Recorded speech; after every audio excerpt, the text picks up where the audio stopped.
कह रही हैं वो वही दोहरा रही हैं जो लालू यादव ने कहा, ऐसा कोई मामला नहीं है। लेकिन ये कोर्ट ने सरेंडर के लिए कहा, गुरु प्रकाश जी ने तस्वीर भी दिखा दी, इसको झुठलाकर आगे तो नहीं बढ़ा जा सकता। अभिषेक जी, मैं कहूंगी कि बल्कि वो खुलकर कह रहे हैं कि भाई ऐसे मामले हैं तो जाएगा, तो छोड़नी पड़ेगी कुर्सी। सुचेता, देखिए इसको थोड़ा सा संदर्भ के साथ समझिए। हाँ।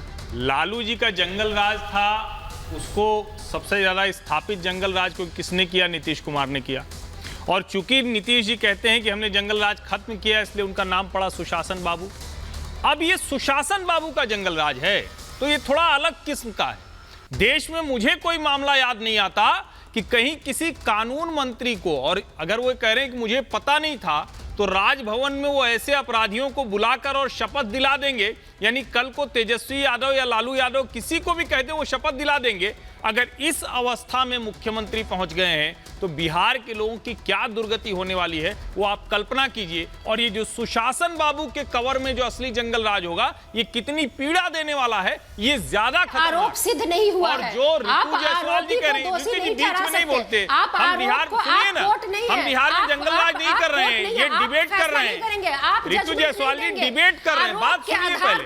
आरोप के सुन पाएंगी तो ठीक से बोल पाएंगी, नहीं तो ऐसे ही कुछ भी बोलेंगी। दर्शक आपको देखेंगे कि बिना कुछ विवेक के, बिना तर्क के आप बात रख रही हैं। सुन के बात कीजिए, थोड़ा अच्छा रहेगा, वरना आप ही कम समझदार दिखेंगे टीवी पे। टीवी पे देश आपको देखते हुए समझेगा कि राष्ट्रीय जनता दल की प्रवक्ता कम समझदार है। ये क्या कहा है? दानापुर के वारंट के बाद जिसकी आप बात कर रही हैं, दर्शकों को पता होना चाहिए, उनको उस दिन जाना था जब वो राजभवन चले गए। 12 अगस्त को एसीजीएम कोर्ट से एक और निर्णय लिया गया कि भाई 1 सितंबर तक पुलिसिया कार्रवाई नहीं हो। आप सोचिए कि इससे ज्यादा शर्मनाक कुछ हो सकता है क्या? कि उस हवाले से आप कह रहे हैं कि चूंकि पुलिसिया कार्रवाई नहीं होगी इसलिए हम मंत्री पद की शपथ लेंगे, हम घूमते रहेंगे और मुख्यमंत्री को कुछ पता ही नहीं होगा। बिहार की यह दुर्दशा करिएगा।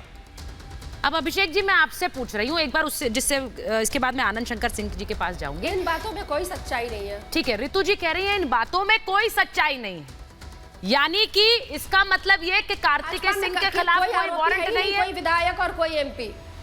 ठीक है ऋतु जी, मैं आप ही की बात दोहरा रही हूँ और आपके सहयोगी के साथ ही दोहरा रही हूँ। अभिषेक जी वो कह रही है केस दर्ज है, ये कोई नई बात नहीं है। उन्होंने जब अपने चुनावी जब उन्होंने एफिडेविट में भी इन सब चीजों का वह जानकारी वहां पे दी गई है। ये कोई नई बात आप लोग नहीं बता रहे कि एकाएक आज खुली कि उन पर ये आरोप है। ये कोई नई बात को नहीं पता था कि वो एफिडेविट के जो अपराधी जिनको हम कहते हैं ना कि सीधे सीधे एफिडेविट में, फिर भी नहीं है उन पर ये आरोप है। ये आरोप उसमें, ये कोई नई चीज, इतना बवंडर किस बात का? ये अच्छा ठीक है, बवंडर किस बात का? आप लोगों के सामने आ गया कि अरे हाय हाय ऐसा हो गया। ये तो ऑलरेडी, क्या उन्होंने अपने एफिडेविट में छुपाया है? क्या जब वो अपना नॉमिनेशन फाइल कर रहे थे वहां उसका जिक्र नहीं है? जब नॉमिनेशन जब फाइल किया वहां आप कह रहे हैं कि इसमें कोई बड़ी बात नहीं है।